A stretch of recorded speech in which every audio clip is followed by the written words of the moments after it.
안녕하세요. 이번 시간에는 행동 수정 모델에 대해서 공부하도록 하겠습니다. 먼저 행동 수정 모델의 등장 배경에 대해서 공부하겠습니다. 행동 수정 모델의 등장 배경의 첫 번째는 행동 요법입니다. 행동 요법의 기본이 되는 학습과 조건화에 대한 기초적인 연구는 19세기 말에서 20세기 초에 걸쳐서 손다이크나 파블로프, 스키너 과 같은 학자들에 대해서 많이 이루어진 요법입니다. 1950년대 들어서면서 프로이드의 정신분석의 회의를 느끼는 많은 학자들이 프로이드의 정신역동, 정신분석에 대해서 비판점을 많이 제시를 했죠. 그러면서 행동주의적인 접근 방식을 연구하기 시작했습니다. 그래서 이들은 각각 조작적인 행동, 그리고 체계적 둔감법에 대한 개념을 연구, 발전시키면서 치료적인 영역에 많은 영향을 미쳤습니다.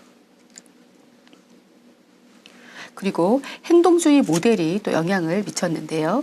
행동주의 모델은 인간의 행동의 관찰을 강조한 파블로프의 고전적인 조건화, 스키너의 조작적인 조건화, 그리고 반두라의 관찰 학습 등의 이론적 배경을 갖고 있습니다.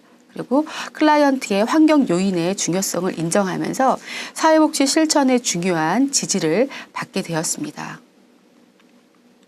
행동주의 모델은 사회화의 중요성을 강조하고 있는 학습 이론에 기초를 두고 있고, 또 인간의 행동은 학습된 행동의 범위를 나타내고 학습이 이루어지면서 발달한다고 보고 있습니다.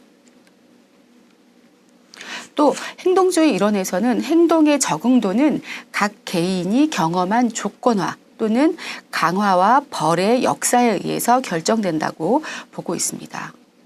이 행동수정 모델은 행동주의에 기초를 두고 있는데, 이 행동주의는 인간의 행동은 학습되는 것이고 인간이 느끼고 사고 행동하는 것은 학습사의 결과라고 주장하고 있습니다. 또 행동주의자들은 행동 변화의 핵심은 의지의 문제가 아니라 기술의 문제라고 보고 있습니다. 따라서 행동수정은 현재 문제 행동을 변화시켜서 바람직하지 못한 행동은 감소, 제거하고 바람직한 행동은 양성하려는 것이 목적이 있습니다. 그렇다면 앞에서 말씀드린 여러 학자가 있었는데요. 대표적으로 세 분만 보고 넘어가도록 하겠습니다. 파블로프의 조건 반사설에 대한 내용입니다.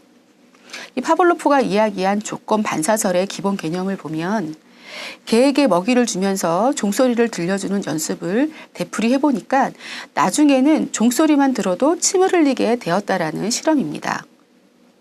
그래서 여기서 말한 종소리는 조건 자극, 즉 조건 자극인 종소리를 무조건 자극인 음식과 결합시켜서 조건 반사를 일으키는 것을 조건화라고 이야기하고 있습니다.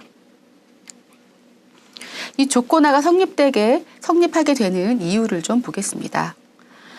이 그림에 파블로프가 실험한 내용을 그림으로 제시를 했는데요.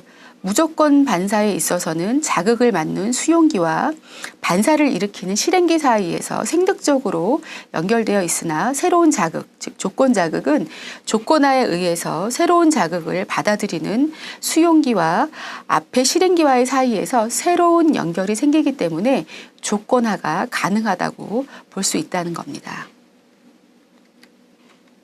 그것을 조금 더 좀 나누어서 공부를 해봅시다. 무조건 반응, 무조건 자극, 중성 자극, 조건 자극, 조건 반응이 있는데요. 이 무조건 자극을 그냥 영어의 앞글자를 따서 UCR 또는 UR이라고도 씁니다. 다른 책에 혹시 무조건 자극이 UR이라고 되어 있다고 해서 틀린 건 아니고요. 학자들마다 약자를 어떻게 본인이 선택할 것이냐의 문제이기 때문에 똑같은 말입니다.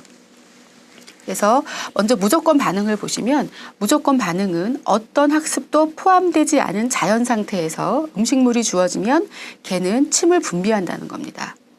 즉 여기서 나오는 침은 먹이 때문에 유발되는 거라는 거죠.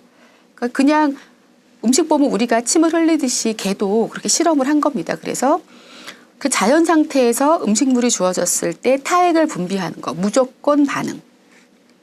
두 번째는 무조건 자극입니다.